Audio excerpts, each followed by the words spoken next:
Welcome to the deep dive, where we plunge headfirst into, complex topics. Hmm.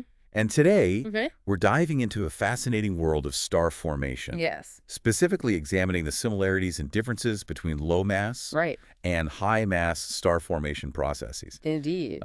And we'll be drawing our insights Yes. from a really fascinating article Yeah. called Star Formation from Low to High Mass, Huh. a comparative view. Mm-hmm. A comprehensive review featured the annual review of astronomy and astrophysics. It's a great article. Yeah, this article really digs deep into the current understanding of star formation, Yeah. allowing us to compare and contrast these stellar heavyweights and Yeah. lightweights. Yeah. I'm curious historically, how have Mm. astronomers approached the study of low mass Right. versus high mass star formation? Well, historically, there was a tendency to view low mass and high mass star formation as distinct processes, Okay.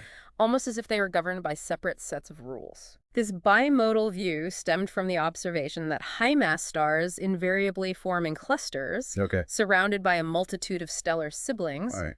while low-mass stars exhibit more flexibility, Right. forming in isolation or in groups. So the environment played a crucial role in shaping early theories. It did. It's almost intuitive to think that a denser, more chaotic environment Yeah, would be needed to forge these massive stars. precisely. The Taurus molecular cloud, with its distributed star formation Right. and a penchant for producing isolated low-mass stars, Right. stands in stark contrast to the Orion, a cloud, a bustling hub of clustered star formation where massive stars dominate. Right. The difference in stellar density between these two regions is striking, Yeah. fueling the idea that distinct mechanisms were at play. That makes sense. Yeah, But as our understanding has evolved, Right. has this strict bimodal view held up? not entirely. While high-mass stars do indeed require denser environments to form, accumulating evidence suggests that the underlying physics governing their formation share more similarities with low-mass star formation than initially thought. Okay. It's more of a spectrum than a stark divide. So the recipe for star formation might be more universal than we once thought, Yeah, with variations arising from factors like density and environment. exactly. What kind of evidence points to this more unified view? So several key pieces of evidence challenge the strict bimodal view. Okay. The shape of the initial mass function, or IMF, Right. which describes the distribution of stellar masses at birth, Okay. is remarkably consistent across diverse environments.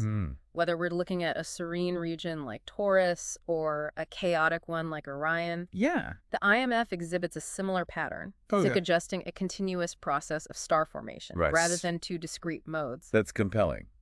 It suggests that the same fundamental processes are at work, Mm-hmm. regardless of the star's eventual mass. Yes. Are there other indicators that support this notion? Indeed. The study of stellar multiplicity, Yeah. which is the tendency of stars to form in binary or multiple systems, Right. also reveals a continuous trend rather than a sharp divide. Oh. While high-mass stars are significantly more likely to have companions, particularly close companions. Right. This tendency increases gradually with stellar mass, not abruptly. Okay. This suggests a shared underlying mechanism influencing the formation of multiple star systems. So it seems that high-mass stars might need a crowded, denser environment to form. They do. But the fundamental processes of how they gather material from gas and dust aren't radically different from their low-mass counterparts. Yeah, I think it's a good way to put it. It's a fascinating shift in perspective. Yeah. Now let's delve into a specific aspect of star formation, Okay. infall. Yes. How do astronomers study infall, Right. the inward motion of gas collapsing to form a star? Astronomers search for evidence of infall by carefully analyzing the spectral signatures Okay. embedded within molecular line observations. These signatures, essentially subtle shifts in the wavelengths of light Right. emitted by molecules within these clouds, provide clues about the motion of gas. So by decoding these spectral fingerprints, Yes. astronomers can determine if the gas is flowing inwards, Mm-hmm. collapsing under gravity's relentless pull. That's right. That's quite remarkable. Based on this, would we expect to see strong infall signatures? Yeah. in both low-mass and high-mass star-forming regions. That's a logical expectation given that gravity is the driving force behind infall in both cases. Right. However, observations reveal a rather intriguing puzzle. Mm. While infall signatures are present, Okay. they are often weaker than anticipated, Okay. both in low-mass and high-mass regions. That's a curious discrepancy.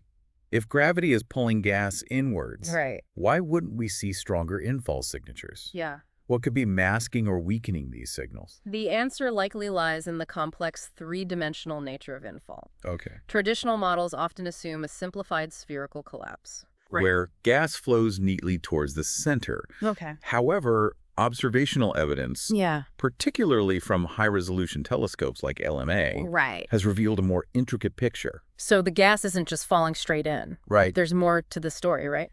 Precisely.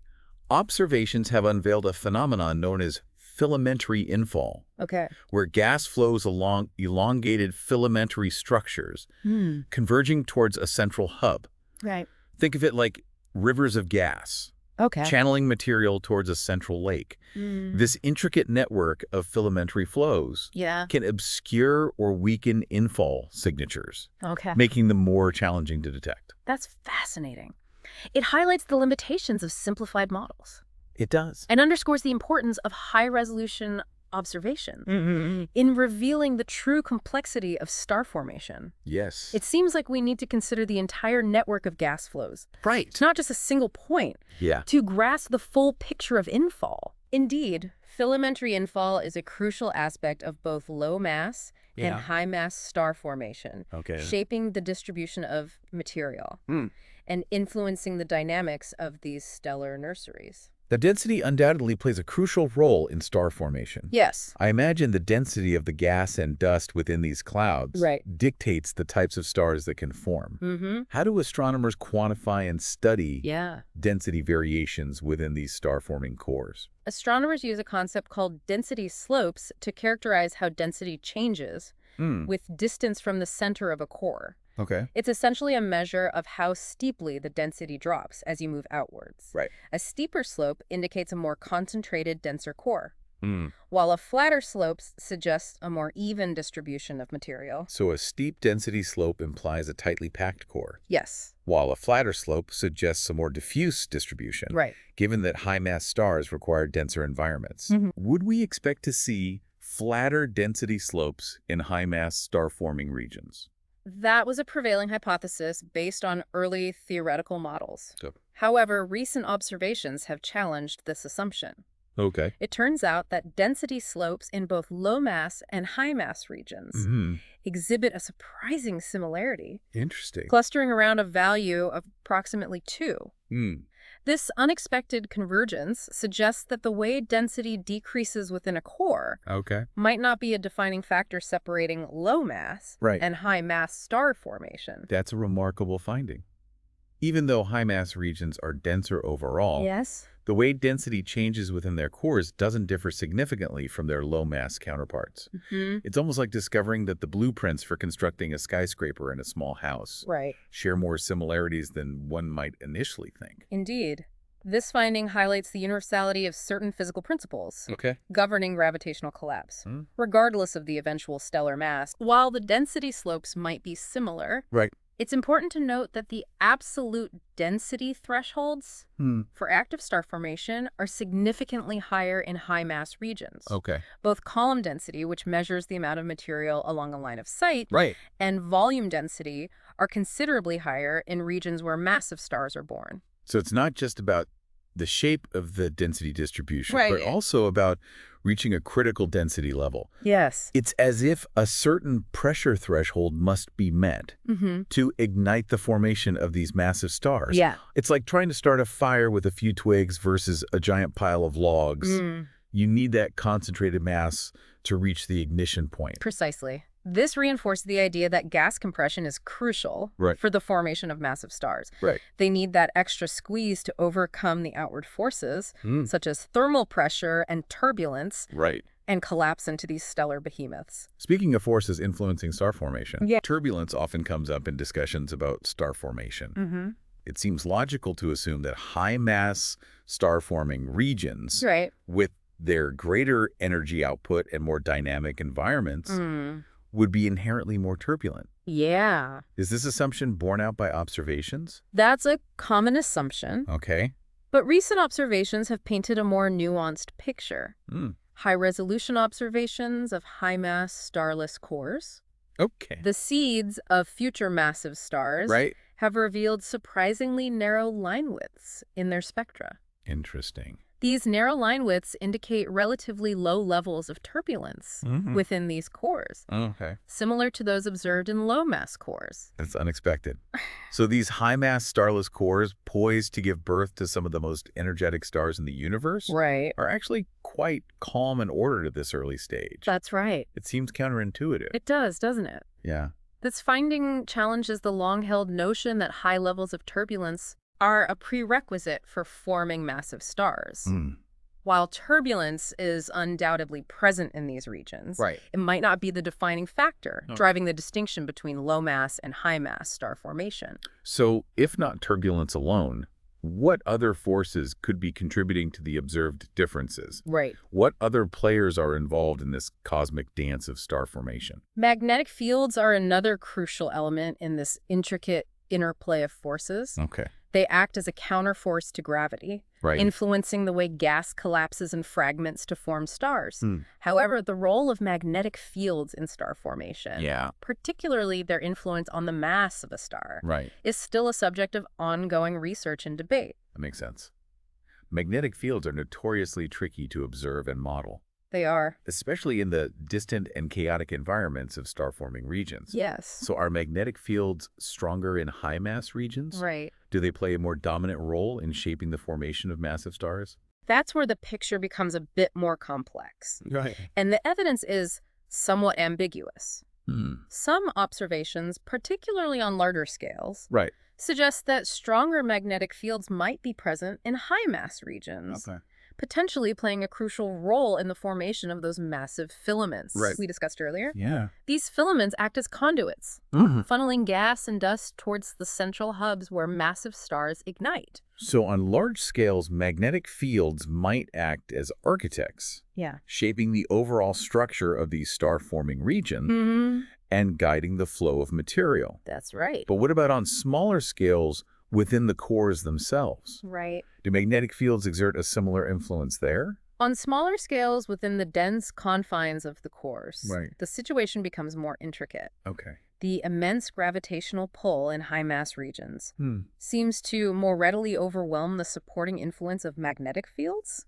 While magnetic fields are undoubtedly present, their ability to resist gravity's relentless crush is diminished in these extreme environments. So it's a cosmic tug-of-war between gravity and magnetic fields. It is. With gravity seemingly gaining the upper hand in the denser high-mass environments. Yes. It's a delicate balance. It is. And it seems like we need more observational data and sophisticated models to fully unravel the complex interplay between these forces. Now let's shift our focus to another fascinating aspect of star formation. Fragmentation and multiplicity. We've already touched upon the fact that high-mass stars are more likely to have companions.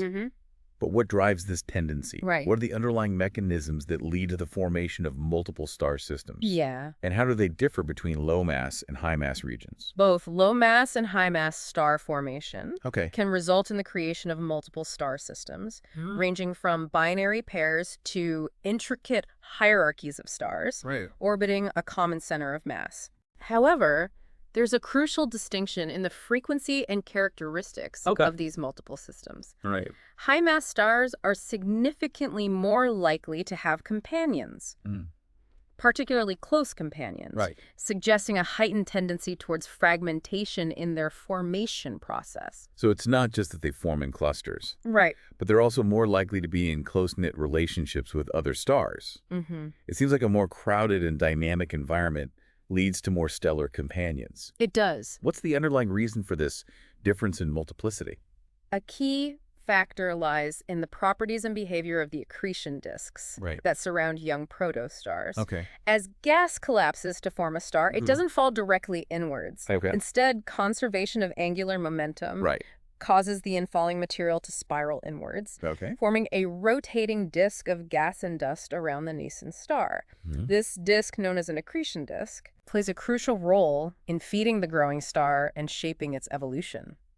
So these disks are like cosmic whirlpools. Yes. Channeling material onto the growing star and influencing its destiny. But how did these disks contribute to the formation of multiple star systems? The answer lies in the concept of disk fragmentation. Larger, more massive disks, like those found around high-mass protostars, are more susceptible to gravitational instabilities. These instabilities can cause the disk to fragment, breaking apart into smaller clumps of gas and dust that can eventually collapse to form companion stars. I see. It's like a spinning pizza dough that gets flung outwards. I like that analogy. Yeah. Creating smaller dough balls orbiting the main one, the more massive the dough, the more likely it is to break up and form these companions. Exactly. So the sheer size and mass of the disk surrounding a high-mass protostar make it more prone to this fragmentation process. That's a great analogy. That disk fragmentation appears to be a significant factor. Contributing to the higher multiplicity observed in high-mass star-forming regions. The crowded environment, coupled with the massive and unstable disks, creates a fertile ground for the formation of multiple star systems. This brings us to the disks themselves. Yes. We've established their crucial role in feeding the growing star and potentially birthing companion stars. That's right. But are there any notable differences between disks? Yeah. Around low-mass and high-mass protostars? Right. Do their characteristics vary depending on the mass of the star they're nurturing? As you might expect, there are indeed quantitative differences between the disks surrounding low-mass and high-mass protostars. Disks around high-mass stars tend to be larger and more massive, reflecting the greater amount of material needed to fuel the growth of these stellar giants. It's like a bigger buffet catering to a more voracious appetite. That makes sense. Yeah. A larger, more massive star needs a larger, more massive disk. It does. To provide the necessary fuel for its growth. But beyond size and mass, are there any other distinguishing features that set high-mass disks apart from their low-mass counterparts? One of the most intriguing distinctions lies in their propensity for fragmentation, a topic we touched upon earlier. As we discussed, these larger, more massive disks are more susceptible to gravitational instabilities that can lead to fragmentation, birthing companion stars within the disk itself. This process is more prevalent in high-mass disks, explaining the higher frequency of multiple star systems observed around massive stars. So these high-mass disks are not only larger and more massive, but they're also more dynamic and prone to birthing stellar companions. That's right. It's a fascinating picture of a star's early life. It is. Surrounded by this swirling, chaotic disk of material that's both feeding its growth and potentially giving rise to its future stellar siblings. Now, shifting gears a bit, we can't talk about star formation without mentioning outflows. These powerful jets of material launched from protostars are a telltale sign of active star formation. What can you tell us about these outflows? Outflows driven by a complex interplay of magnetic fields and rotation are a ubiquitous feature of star formation regardless of stellar mass. They act as a release valve, carrying away excess angular momentum and energy, allowing the protostar to continue accreting material and growing. However, as with other aspects we have explored, there are clear quantitative differences between the outflows associated with low-mass and high-mass stars. So these outflows are like cosmic vents, regulating the flow of energy and material within these stellar nurseries. But what distinguishes high-mass outflows from their low-mass counterparts? In high-mass star-forming regions, outflows are significantly more powerful and energetic. Their parameters, such as mass, force, and velocity, are consistently larger, reflecting the higher accretion rates and greater energy output of massive protostars. It's akin to comparing a gentle breeze to a raging hurricane. High-mass protostars expel material with much greater force, carving out larger cavities in their surrounding environments. That's a powerful image. These massive stars are not only gobbling up material at a faster rate, but they're also expelling it with much greater force. That's right. Shaping their surroundings with a more dramatic flourish. These stronger outflows must have significant implications for the evolution of the surrounding environment. Indeed, outflows play a crucial role in the feedback process. Okay. The interplay between a star and its environment. Right. Feedback in the context of star formation refers to the way a star influences its surroundings through radiation winds and those powerful outflows we just discussed. So it's not just a one-way street of the star gathering material from its surroundings. It's not. The star, in turn, exerts its influence on the environment, That's right. shaping the very conditions that govern its own growth and evolution. That's a fascinating concept. It is. And, as you might have surmised, Yeah. there's a substantial difference in the feedback Yes. exerted by low-mass and high-mass stars. High-mass stars, with their greater luminosity, stronger winds, Right. and more powerful outflows, exert a much stronger feedback on their surroundings, Right. influencing a larger volume of space and impacting a wider range of physical processes. Yes. It's almost like the difference between a gentle ripple in a pond and a massive tsunami. High-mass stars create a much bigger splash, so to speak, That's a good way to put it. impacting their surroundings with far greater force. That's right. But can you elaborate on the specific ways in which high-mass stars exert their influence through feedback? I can. What are the mechanisms at play? High-mass stars wield their influence through various feedback mechanisms, including ionizing radiation, stellar winds, and those powerful outflows we've already discussed. Yeah. Let's start with ionizing radiation. High-mass stars emit copious amounts of ultraviolet radiation, energetic enough to strip electrons from surrounding atoms, creating regions of ionized gas known as HII regions. These HII regions, glowing brightly in characteristic hues of red and pink, are signposts of ongoing massive star formation. So these massive stars are not only shaping their surroundings through the physical force of outflows and winds, but also through this invisible yet powerful ionizing radiation. That's right. It's a testament to their immense energy output, their ability to alter the very state of matter in their vicinity. Exactly. Ionizing radiation has profound effects on the surrounding gas and dust. Heating it up, dispersing it, and altering its chemical composition. This, in turn, can influence the formation of future generations of stars.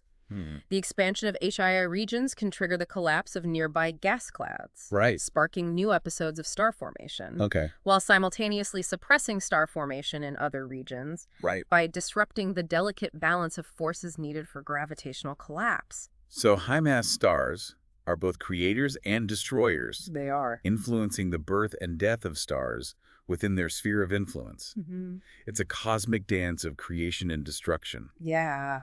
A delicate interplay between opposing forces. Indeed. And let's not forget about the stellar winds emanating from these massive stars. These wind streams of charged particles propelled outwards by the star's intense radiation pressure can also disrupt surrounding gas clouds, dispersing material, and injecting energy into the interstellar medium.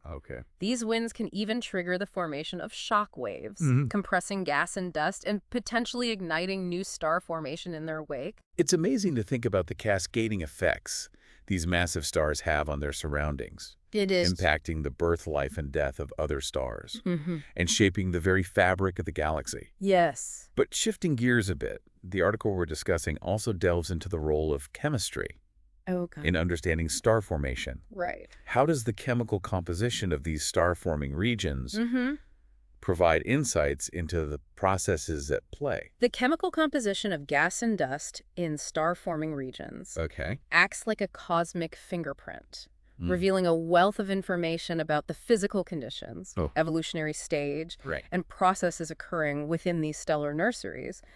By studying the abundance and distribution of different molecules, we can glean insights into the temperature density and radiation environment of these regions. So these molecules act as tracers, providing clues about the conditions within these otherwise opaque and distant clouds of gas and dust. That's right. That's a fascinating concept. It is. But how do these chemical signatures differ between low-mass and high-mass star-forming regions? Do they reveal any distinct patterns or processes associated with the formation of different types of stars? While the basic chemical processes involved in the star formation are universal, Okay. the higher densities, temperatures, and radiation fields associated with high-mass star formation lead to distinct chemical signatures. Okay.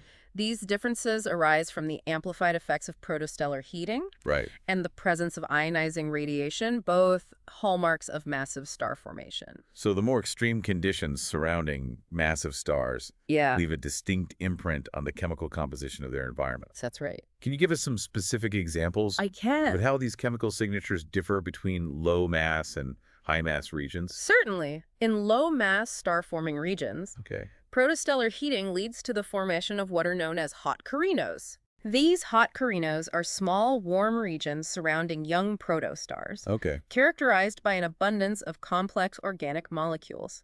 These molecules form through a complex interplay of gas phase and grain surface chemistry, Right. are thought to be precursors to the building blocks of life. That's fascinating.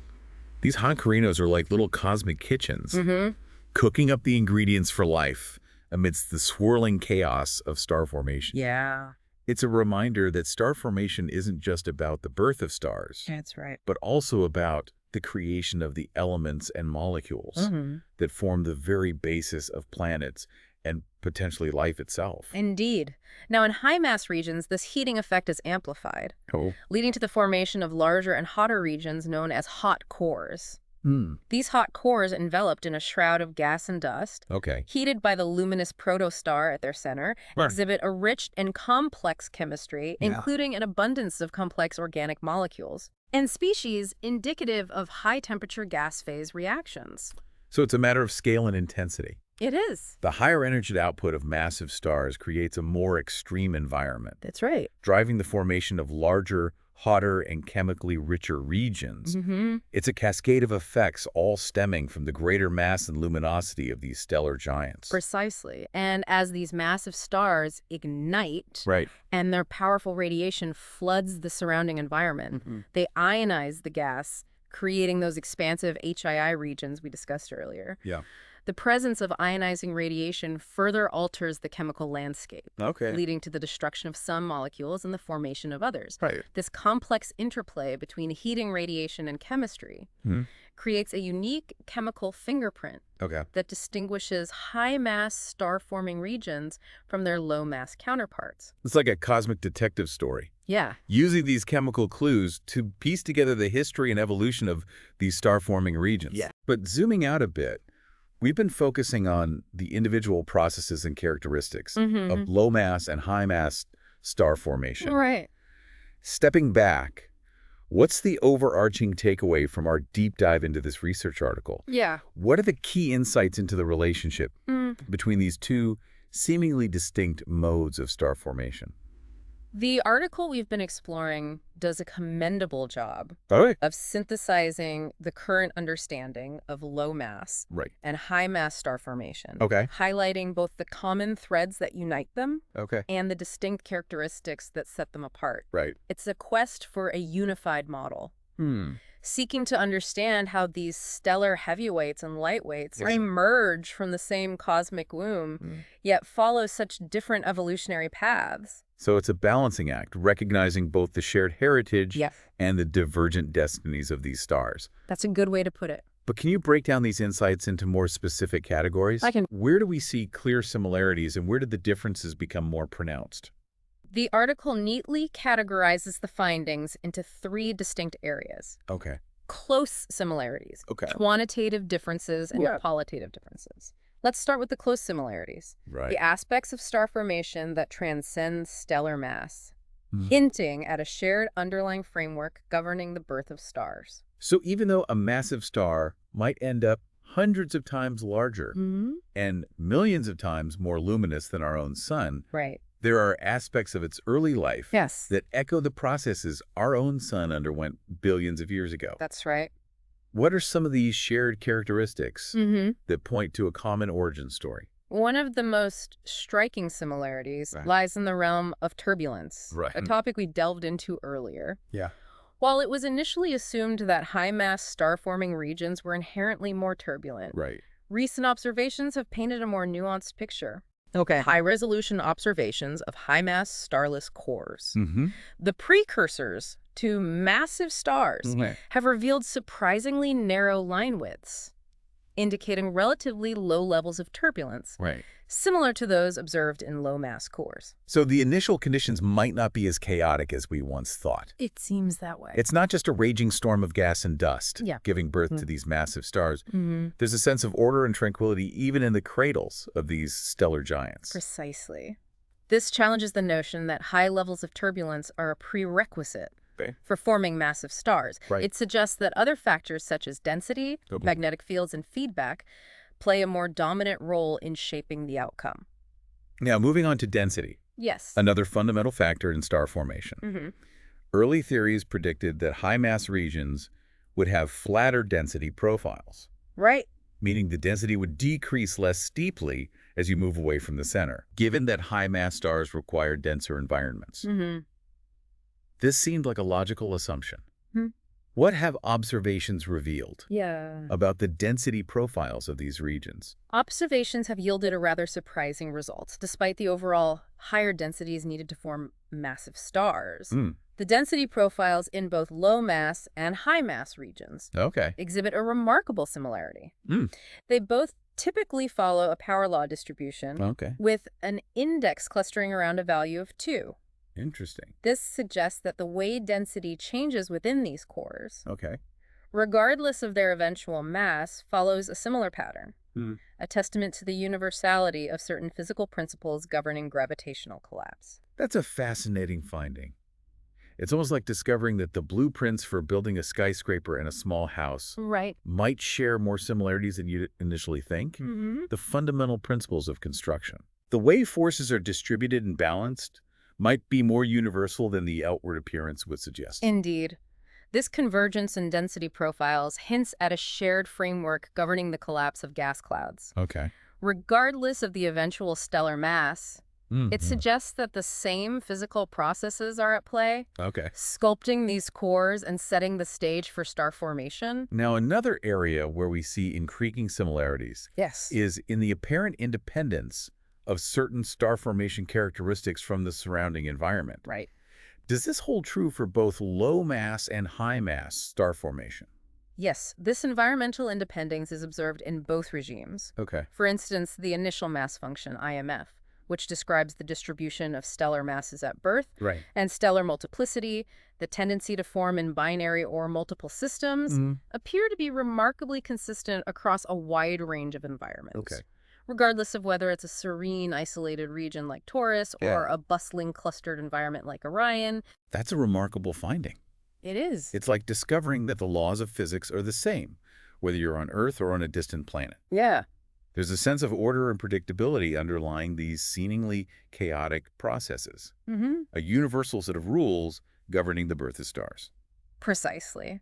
These similarities point toward a shared framework governing star formation. A set of fundamental principles that operate across a wide range of environments and stellar masses. However, while these shared characteristics provide a unifying theme, there are also clear distinctions between low-mass and high-mass star formation, particularly when we delve into the quantitative realm. So while a common thread runs through the tapestry of star formation, there are also unique patterns and variations that emerge as we examine the details. Where do these quantitative differences become most apparent? One of the most prominent distinctions lies in the sheer amount of material these stars need to accumulate and the speed at which they do so. While the typical timescales for the main accretion phases are similar for both low-mass and high-mass stars, the actual accretion rates are vastly different. Massive stars need to gather far more material in a similar time frame, leading to much higher accretion rates. So it's not just that massive stars end up bigger. They also grow much faster during their early lives. That's right. They're like cosmic gluttons devouring material from their surroundings at a much faster pace. That's a vivid analogy. Yeah. And this difference in accretion rates has cascading effects. It does. Influencing other properties as well. Right. For instance, outflow rates, Yeah. which are directly related to accretion rates, are significantly higher in high-mass regions. That's right. These massive stars accreting material at a faster rate Yes. are also expelling it with greater force through those powerful outflows we discussed earlier. Exactly. That makes perfect sense. It's a matter of input and output. It is. If you're pulling in more material, You're also going to be launching more material back out. that's right. It's like a cosmic balancing act, maintaining a certain equilibrium between infall and outflow. Exactly. And then there are the density thresholds. Right. As we discussed earlier, both column density and volume density are significantly higher in regions forming massive stars. Okay. They need that extra squeeze, that higher concentration of material to overcome the outward forces, such as thermal pressure and turbulence, and collapse into these stellar behemoths. So it's not just about the overall amount of material available, No, it's not. but about reaching a critical density level. It's like the difference between trying to start a fire with a few twigs versus a giant pile of logs. Exactly. You need that concentrated mass to reach the ignition point. An excellent analogy.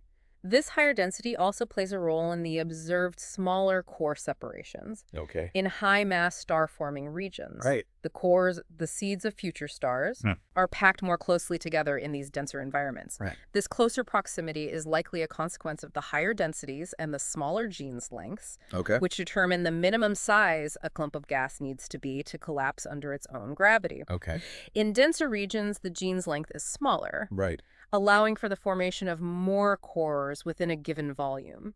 So the environment in high-mass star-forming regions is denser, more crowded, and more dynamic, leading to these closer interactions between cores. That's right. It's a bustling metropolis of star formation, with cores jostling for space and material. Indeed. And these quantitative differences extend to the realm of chemistry as well. While the basic chemical processes are similar, Right. the higher densities, temperatures, and radiation fields in high-mass regions amplify these effects. Okay. This leads to the formation of larger and more prominent hot cores, those chemically rich regions we discussed earlier, Right. and eventually to the development of expansive HII regions. As the massive stars ignite and their powerful radiation ionizes the surrounding gas. It's a cascade of effects, all driven by the higher energy output of massive stars. It is. They're like cosmic powerhouses, shaping their surroundings with their intense radiation and powerful winds. Precisely. But while these quantitative differences are significant, Okay. it's the qualitative differences that truly distinguish high-mass star formation as a unique and fascinating process. Okay. One that sets these stellar giants apart from their low-mass counterparts. So these are the characteristics that go beyond mere differences in scale or intensity. Yes. They represent fundamentally different processes, unique to the realm of high-mass star formation. That's right. What are some of these defining qualitative differences? One of the most striking distinctions is the presence of ionizing radiation, Right. a topic we've touched upon several times. Yeah. High-mass stars emit copious amounts of ultraviolet radiation, Right. energetic enough to strip electrons from surrounding atoms, creating those expansive HII regions we discussed earlier. Okay. This ionizing radiation has profound effects on the environment, Right. influencing both the physical structure and the chemical composition of the surrounding gas and dust. We talked about the dual nature of feedback, We did? its ability to both trigger and suppress star formation. That's right. The destructive feedback can disrupt gas clouds, dispersing material and halting further star formation, Right. while the constructive feedback can compress gas at the edges of HII regions, igniting new episodes of star formation. Yes. It's a delicate balance, a cosmic dance between creation and destruction. Precisely. But here's another crucial point. Okay. Despite the presence of ionizing radiation, accretion, the process of gathering material onto the star Right. can still continue in high-mass star-forming regions. However, it does so in a qualitatively different way than in low-mass stars, Okay. instead of the typical molecular accretion. Where the infalling material is in molecular form, high-mass stars can experience ionized accretion. Ionized accretion. Yes. So the material falling onto the star is already ionized. Yeah, that's right. Meaning it's stripped of its electrons. It's a more energetic, more chaotic form of accretion. It is. Driven by the intense radiation field of the massive star. Exactly. This ionized accretion can occur through rotating disk-like structures, similar to the molecular accretion disks around low-mass stars. Right. But the physics governing these disks are quite different. Okay. The ionized gas behaves differently, Right. leading to distinct dynamics within the disk. It's like discovering that a car engine can run on both gasoline and electricity. The underlying principle of powering the vehicle is the same, Right. but the fuel and the internal workings are distinct. That's an excellent analogy. This ionized accretion is a hallmark of high-mass star formation, Okay. a process that simply doesn't occur in the low-mass regime. It's one of the key factors that allows these massive stars to continue growing, Right. even in the face of their intense radiation fields. Now let's revisit the topic of stellar multiplicity. Okay. The tendency for stars to form in multiple systems. Right. We've established that high-mass stars are much more likely to have companions, Yes. particularly close companions. But is there something fundamentally different Right. about how these multiple systems form in high-mass regions compared to low-mass regions? That's a great question. And the answer lies in the behavior of those massive disks Okay. we discussed earlier. Right. Due to their larger size and mass, Mm-hmm. disks around high-mass protostars are much more prone to fragmentation. Oh. This fragmentation, driven by gravitational instabilities within the disk, can lead to the formation of companion stars, particularly close binaries, Right. explaining the higher multiplicity observed in high-mass regions. So it's like a spinning top that breaks apart into smaller tops as it spins faster. Yeah. The greater mass and angular momentum of the disk create instabilities that lead to fragmentation. Exactly. This disk fragmentation is a key process in high-mass star formation, Right. contributing to the complex dynamics of these stellar nurseries. It's one of the reasons why we see such a high frequency of multiple star systems around massive stars. Now, another qualitative difference mentioned in the article relates to a phenomenon called bloating. Right. What exactly is protostellar bloating? Yeah. And how does it distinguish high-mass star formation? Protostellar bloating is a fascinating process that occurs during the early stages of a star's life, particularly in massive stars. Okay. As the protostar rapidly accretes material from its surroundings, its outer layers can expand significantly, leading to a larger radius and a cooler surface temperature. It's like the star puffs up like a balloon as it gobbles up material from its surroundings. That's a vivid image. It seems counterintuitive that a rapidly growing star would actually become larger and cooler. It does. Wouldn't you expect it to become hotter and more compact as it accumulates more mass? That's a logical assumption, but bloating occurs due to a complex interplay of factors, including high accretion rates, radiation pressure, and opacity. The rapid infall of material onto the protostar generates a tremendous amount of energy, which heats up the outer layers and causes them to expand. However, the high opacity of these outer layers traps the radiation, preventing it from escaping efficiently. This trapped radiation further heats up the gas, driving further expansion. It's a delicate balance between gravity, radiation pressure, and the star's internal structure. So the star is essentially caught in a tug of war. It is. Between gravity trying to pull it inwards and radiation pressure pushing it outwards. And this battle plays out in the star's outer layers, causing them to bloat outward. Precisely. Now, while bloating can occur in both low-mass and high-mass stars, it's much more pronounced in high-mass stars. Due to their higher accretion rates and greater energy output, this bloating can have significant consequences for the star's evolution, influencing both its growth and its ultimate fate. That's fascinating. Yeah. So this seemingly simple act of puffing up can have profound implications for the star's life story. Yeah. But can you elaborate on how bloating specifically affects the evolution of a high-mass star? Sure. Does it hinder its growth or alter its eventual destiny? Bloating can have both positive and negative effects on a massive star's evolution. On the one hand, it can delay the onset of ionizing radiation. As the star bloats, its surface temperature cools, reducing the amount of ultraviolet radiation it emits. This delay in the formation of an HII region can actually benefit the star's growth. Wait, so by puffing up the star is actually buying itself more time to grow? Yeah. It's like the star is putting up a temporary shield to protect itself from its own powerful radiation, Yes. allowing it to continue accreting material for a longer period. Exactly. The bloating phase acts as a buffer, allowing the star to continue gathering material before its intense radiation begins to disrupt the surrounding environment and potentially halt its growth. It's a crucial stage in the life of a massive star. A delicate dance between accumulating mass and managing the effects of its own energy output. That's incredible. It highlights the intricate feedback mechanisms at play in star formation. It does. The delicate balance between opposing forces that shape a star's destiny. Indeed. Now, another consequence of bloating is a shift in the star's spectrum towards longer wavelengths. As the star's outer layers expand and cool, its radiation shifts towards the redder end of the spectrum, making it appear more like a cool red giant than a hot blue star. So a bloated high-mass protostar would actually look more like a cool evolved star than a young energetic one? It would. That's a bit counterintuitive. Wouldn't that make it difficult to identify these young, massive stars?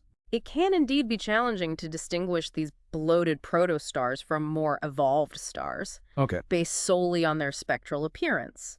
However, astronomers have developed sophisticated techniques using a combination of spectral features, infrared observations, and knowledge of the surrounding environment to identify these young, massive stars hiding behind their bloated facades. So it's like a cosmic masquerade ball with these young stars donning the costumes of their elders. Yeah, that's a good way to put it. But this spectral shift, this reddening of the star's light, it must have some evolutionary significance, right? It does. It's not just a cosmetic change. You're absolutely right.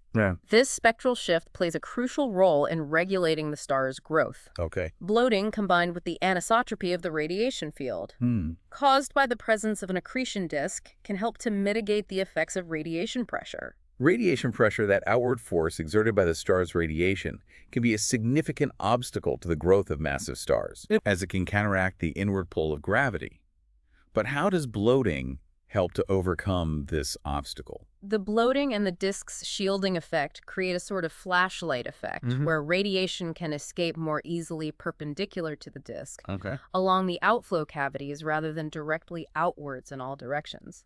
This anisotropic radiation field allows material to continue falling onto the star, bypassing the outward push of radiation pressure. It's like the star is creating a path of least resistance for the infalling material, guiding it safely through the radiation field and onto its surface. That's a brilliant analogy. It's like the star is strategically channeling its radiation. Yes. Creating safe passage for the infalling material. It's a testament to the intricate interplay between gravity, radiation pressure, and the geometry of the system. Exactly. This delicate balance is crucial for allowing massive stars to grow to their enormous sizes. Without these mechanisms to mitigate radiation pressure, the infall of material would be halted, and the star's growth would be stunted. All of this really highlights the complexity of star formation, especially in the high-mass regime. It does. It's not just a scaled-up version of low-mass star formation, but a process with its own unique twists and turns, driven by a complex interplay of forces and feedback mechanisms. It's a cosmic ballet, a delicate dance between gravity, radiation, magnetic fields, and the star's own internal structure. Indeed. And despite all the progress we've made in understanding these processes, there are still many unanswered questions and mysteries surrounding the birth of stars, especially those massive stars that shape the evolution of galaxies. It's amazing to think about how much progress has been made in understanding these complex processes, unraveling the mysteries of star formation. But as with any scientific endeavor, the more we learn, the more questions we uncover. That's right. It's like peering deeper into the cosmos, only to find more layers of complexity and wonder. What are some of the big unanswered questions that future research should focus on? What are the frontiers of star formation research? That's an excellent question, and this research article highlights several key areas ripe for future investigation. First and foremost, we need a deeper, more comprehensive understanding of the role of magnetic fields. While we've gathered tantalizing clues about their influence, the exact way magnetic fields interact with gravity, turbulence, and other forces to orchestrate the star formation process remains elusive. So it's not just about whether magnetic fields are stronger or weaker in high-mass regions. It's about understanding Their intricate choreography, how they shape the flow of material, influence the fragmentation of clouds and regulate the accretion process. Yes. It's about unraveling the complex interplay between these fundamental forces across different scales, from the formation of giant molecular clouds spanning hundreds of light years to the collapse of individual cores, Right. birthing single stars or multiple star systems. Precisely. We need to delve deeper into the intricate details of these magnetic interactions. Okay. Mapping their strength and orientation, studying their interplay with turbulence, and incorporating their effects into sophisticated numerical simulations. Another crucial area for future research lies in tracing the flow of material from large cloud scales, where these stellar nurseries first take shape, down to individual protostars where the seeds of stars ignite. It's like creating a detailed map of a river system, showing how water flows from tiny streams, meandering through valleys and canyons, converging into mighty rivers, and eventually flowing out to the vast expanse of the ocean. Yeah. We need to understand how gas and dust are channeled and transported throughout these stellar nurseries, tracing their journey from the diffuse interstellar medium to the accretion disks surrounding nascent stars. Indeed.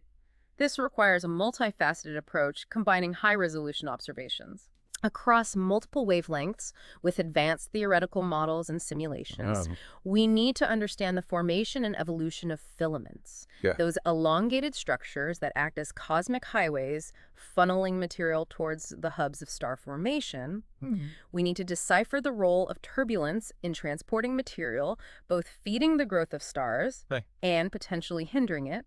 And we need to unravel the mechanisms that drive accretion onto protostars. Those delicate processes that govern the rate at which stars gather mass. Speaking of accretion, we touched upon the fact that both low-mass and high-mass protostars experience variations in luminosity, flickering like cosmic candles, indicating changes in accretion rates.